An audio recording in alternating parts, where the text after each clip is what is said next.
Hey, everybody, you could really help out the podcast by going to jmohr.com, clicking the Amazon link, and buying whatever you want. Tweet what you bought, and I will talk about it on the show.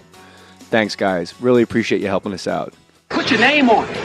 Just put your name on it. That's all I say. Be a man or a woman. Put your name on it. Well, I'd like to hear about it, potheads. How the fuck you gonna know how to be great if you don't study greatness? Look at the game tape. Donuts. I want to work with you a lot. Oh, yeah!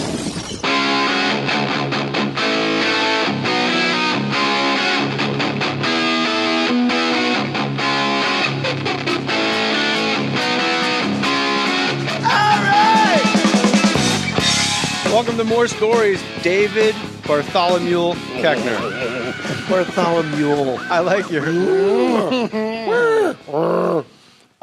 Thanks for coming in, my man. Thanks for having me. How long a drive was it for you? Because Not too bad. There's a little bit of traffic because there was a wreck on the other side, on the north side on the north side. of the 405. So it's a little something, but it's okay. It's worth it to get out here to More Stories.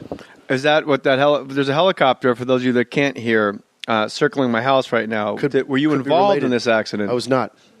No, we're all right. No, we're okay. Let's let okay. the natural sounds of the western part of Los Angeles ring out. You, first of all, Yes. you probably lost, I would say, 60 pounds. Am 20. I right? Huh? 20, but thank you. What for did I thinking- say? You said 60. You must not have heard me. I work in law enforcement, and I said 20. No, he doesn't work in law enforcement. I work in law enforcement.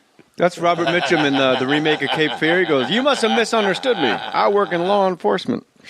When he tells Nick Nolte like how to go about getting Max Cady, and then Nick Nolte repeats it all back to him. He goes, "You must have misunderstood me. I work in law enforcement." I did understand you. I lost 20 pounds. And it was some cockamamie diet that you explained You know what? to me. It's not cockamamie. It sounded like a wrestling technique. Like It's called forks over knives. forks over knives. Let's go, Come on, gentlemen. guys. Left under right. Shark bait, and then forks under knives. Everybody, give me 10 of them.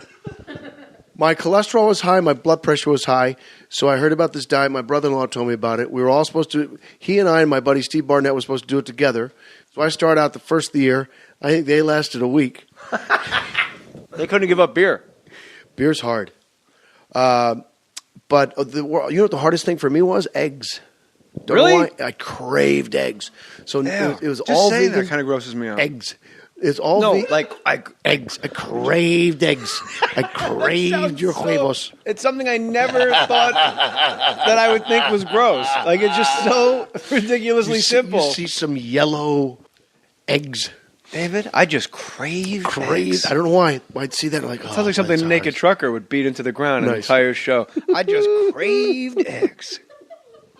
But I lost 20 pounds quickly. My wife and I quit drinking for a year because we have 5 kids, and it's like, wow, let's try it and see what happens here. That's probably how you got the kids. You know what I mean? Bing bong, Come bing on, bong, you fucking bing bong, animal. bing bong, bing bong. Law enforcement.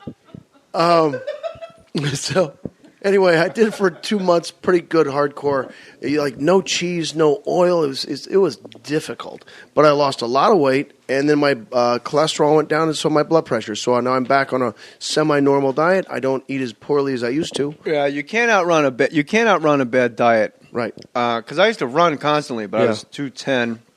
Like when you and I worked together, and that was like a dream couple of days for me when you were on Gary Unmarried. Oh, that's so sweet. As rival wrestling. You were my wrestling nemesis, and then we were both older and overweight, and we just got locked up in some crazy cradle, and we wouldn't let each other go for 2 days. And in that thing, I couldn't eat. My cholesterol was high. Remember? No. The final thing, you were ordering pizza. I was like, I got a salad. Yeah, I do remember now. Yeah, and that was actually happening in my real life at the time. I had diarrhea for like 4 years, and they told me it was stress. And then I'm like, I don't have any stress. Like Right. it rolls off my back. Like Yeah. I'm that guy. And I went to this lady, Dr. Marta Huerta, and she gave me a colonoscopy, John. Listen. And then she gave me my prostate exam, a colonoscopy, and I think maybe it's stress, your billboard around town. I'm like, look, if you are going to put a Your camera... billboards around town. Did she mention that? That's what she said to me. Like, my maybe it's gosh. stress. Because there's nothing wrong with me. Right. And she goes, maybe, now we do the endoscopy. We go down the mouth and into, and I go, if you're going to put me under, could you not talk like I picked you up outside Home Depot on Fairfax and you just piled in with 14 other guys to help me move? And she got very quiet. Then she wept. Turns out it was stress. She was right. Are you kidding? Really? Yeah, because I used to get like panic attacks and during that time? Huh? During that time? No, back like Saturday Night Live okay. and all the way before, Yeah. and then I got medicated and I had, just problems. And then I think since being medicated with the panic stuff, my body just redirects it into my colon. As George Carlin used to say, right into the colon. Got to come out somewhere. So now how are you dealing with it now? With which one? The diarrhea stress. or the stress? Was this just the diarrhea? I don't have any stress. Well, you said you didn't have it before. I went to acupuncture. Okay. And that made me have good stools and libido like bull. Hence, baby. It's baby. Beautiful. By the way, folks, I just saw the little boy. He is gorgeous. Meredith. I love him. Meredith Daniel. You saw him sleeping in his crib. Oh, my God. With, like in a baby photo with his little batukas in the air and with the nice, big lips. fat little chunker. It's great. Mommy's big lips. You just want to grab him. He is pretty special. But you did grab him. And he screamed. Wailing child. Yeah, I'm a whisperer. There's no whispering going on. You said you and your wife off mic, and I'm like, hold on. Yeah. Apparently, there's a new. Don't start sharing. Go ahead. I'm sorry. Don't start sharing stories more stories off mic. Yes. He said, save it. Just go ahead. Somebody said a new drinking game. Anytime Jay says, put a pin in that, take a shot. So there's your first shot. It used to be anytime we speak in a black voice. Oh, I don't think so, baby. You better ask Dave Koechner about that Huggies campaign, because if he was a black man, that would be Pampers. You and your wife have a Huggies camp? Aren't you a little old to be wearing Huggies? Bing bong. Oh. Bing bong. That was a NICU monitor sound. Was it? Were any of your kids in the NICU? One of the twins was for 2 days. Bing bong. Bing bong. That's the alarm. Uh-huh. Remember? I don't. Oh. You should get closer to your kids. I should. Be out there hoofing it on the road. Enough of the Anchorman 2, Right. I can't. How am I not in that? Well, you should have been in the original. Oh, you know what? You I know, and you told Carell, me. like you guys, Right. I mean, it's kind of hard to, it's like saying, hey, you should have been heavyweight champion. I mean, just this Ali guy. Come on. I mean, it's you as Brick Tamlin, you're right? Amazing. You got your own television show. Look, I have no complaints with the way my career has None of gone us do. whatsoever. We can't. We were all blessed. Oh, we do. I know, but you know what? That does nothing. There's no positive energy in complaining. Complaining just draws you backward. We're both blessed. We've got great careers. We've got great wives. We've got great places. This is awesome. I know you've never listened to this podcast, but you'll know as we go on. It's a beacon of positivity. Good. And your wife and you, and I'm assuming one of your babies, have a Huggies campaign. Well, we're talking off mic earlier, and I forget why it came up. But You just wanted to brag. No, I wasn't about what kind of bragging. showbiz life. Oh, I go, that's a nice pool. You were showing me pictures of your daughter in the pool, and you go, yeah, well, me and the wife just got a Huggies campaign. We dropped that in. No, that's not how it happened, folks. We're up in That's not Temecula. all how it happened. You were asking about my wife and the things that are going on in her life right now, and I was explaining how great things are happening for Koechner. her, how amazing things are blowing up for Lee. And she was not in show business when I met her, but then she slowly crept into it, and she did a one-person show. Here's what happened to my wife. 10 years ago, she told me she's going to do a one-person show, and I was like apprehensive, like, oh, honey, I don't think you should get in the show business. That scares the shit out of you, probably. Right? Like, oh, baby. Like, oh, no. Because I'm like, oh, boy. Next, she's going to waiting tables at Louise's. Right. Like, no, Right. I got a I'm like, one-woman show at the Tiffany well, Theater. She wasn't working anyway. My husband's paying for it. It's great. So she does a one-person. She decides to write a one-person show. She tells me it's going to be on television. I'm like, oh boy, baby. So she writes a one-person show. She puts it up in some Why can't you say one-woman show? one-woman show. Fine with me. It doesn't matter to me because the Title IX. The name these days are it's a one-woman show. She puts up in Hollywood. Someone sees it. There was a Lifetime series called Life Out Loud. It gets picked up and it gets filmed for television. Her show. Her show. It was a one-time thing. So then she goes I just on- said the show's a beacon of positivity, and I Yes. instantly loathe your wife. Yes. Yeah. Just, I'll give showbiz a try. Hey, congratulations on the pickup, Lee. Now go get your fucking shine box.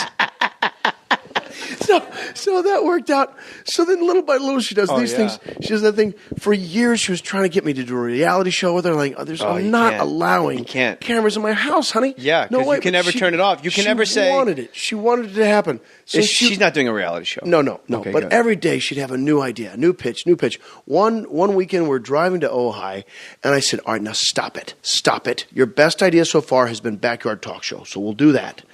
So I paid for a guy to help her write this thing. We shot a show in our backyard. It was going to be backyard talk show. I figured I'd put the arm on all my show business friends to have to sit with her for half an hour. Put my arm. That's such a great St. Louis expression. From near there. Anyway, so she does this thing. Missouri boy, right? Yeah. Tipton. So then we share. Jay and I share a lot. We have a lot in common. But anyway, I'll finish my wife's story, more story real quick. So she does this thing.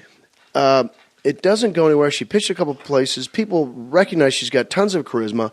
Then she submitted it for the Oprah Winfrey's next new talk show thing. Come on. Swear to God. 18,000 submissions. Gets down to 200, she's part of that. Gets down to 100, she's part of that. Gets down to 50, she's part of that. Gets down to 20, she's part of that. Gets down to the final 10. She's part of that, of course. Now it's part of the show where she has to go do the show. Now at the same time, I have to take off to Canada to go. So it's the reality show of which one of these 10 shows are. So it's like America's Top Chef, but America's next TV show for OWN network, right? Which I watch religiously. Of course, I am a complete daytime. Like I got to watch my serials. Really, my stories? Yeah, I watch my stories. So more stories. Anyway, she's the first person they kick off.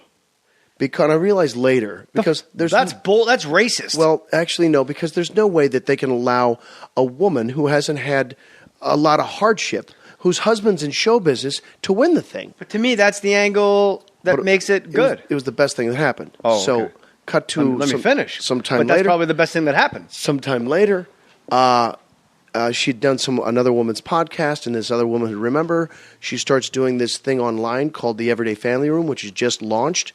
So now she's the host of her own show. And now here's where the Huggies campaign thing came in. Earlier this year, my wife and I got approached by our agent to do an online commercial thing for Huggies and be the spokesman thing, so they give us a little bit of money and some diapers. And I said, let's bring my wife as be part of it. So I was having lunch at a restaurant, and the morning anchors for KNBC approached me and said, "Hey, will you come on our show?" I said, "Yeah, I have to actually talk about this Huggy stuff." So I'll do your show. You get to bang out one of your media commitments. Exactly, and you get it. You get it. I said, by the way, oh my God, Kevin and Bean will be fun, and that counts. I'll go on Mark Maron's podcast. That's 2 right there. I'm with you.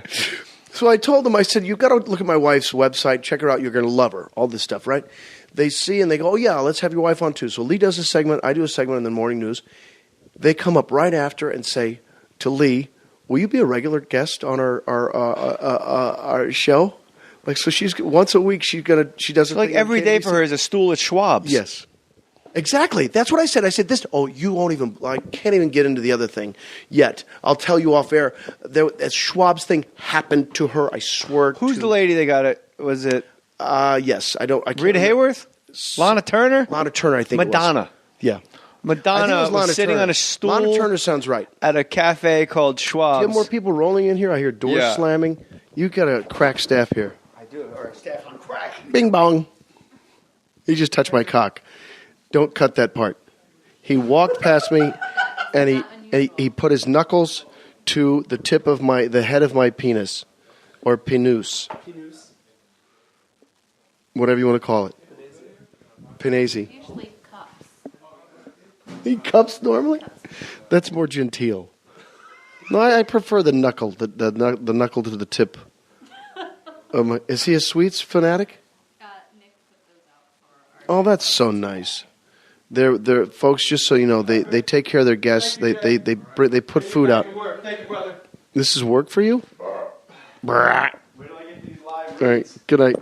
Ladies and gentlemen, Huggies. Wow.